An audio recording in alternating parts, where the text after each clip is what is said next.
the sort of broad categories that things fall into for us these days are really around kind of lists of one sort or another, so sanctions, PEPs, watch lists, sort of Yeah. one pillar, I think, of most compliance processes. Yeah. Those tend to be for situations where you want to focus on specificity, right? You don't have a lot of time for things that create noise in your process, and so the sort of towards the higher automation, lower risk end of the spectrum. The second is media, because media is an extremely good catch-all for all sorts of different risks, right? Yeah. Things that rise to the level of media attention um, tend to be moderately significant in many cases. The challenge is that the technology to deal with that media needs to be very, very sophisticated in order to make the process as not noisy as possible. Yeah. Yeah. And so that's a big technology problem to solve.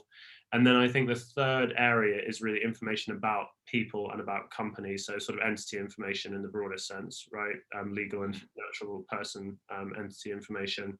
And so that's a combination of hooking into national level providers, into databases of various different flavors.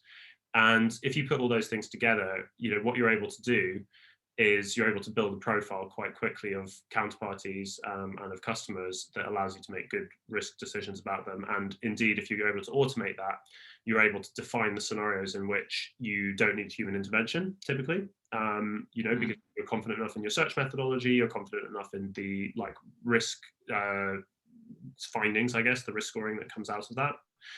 And that allows you to just to conduct your processes faster, and more importantly than necessarily being faster, it's that you're able to focus your attention on the areas where there is genuine risk, and you're able to deal with those in a proportionate way rather than in a way that is focuses unduly on relatively low risk things to the expense of things that are genuinely high risk.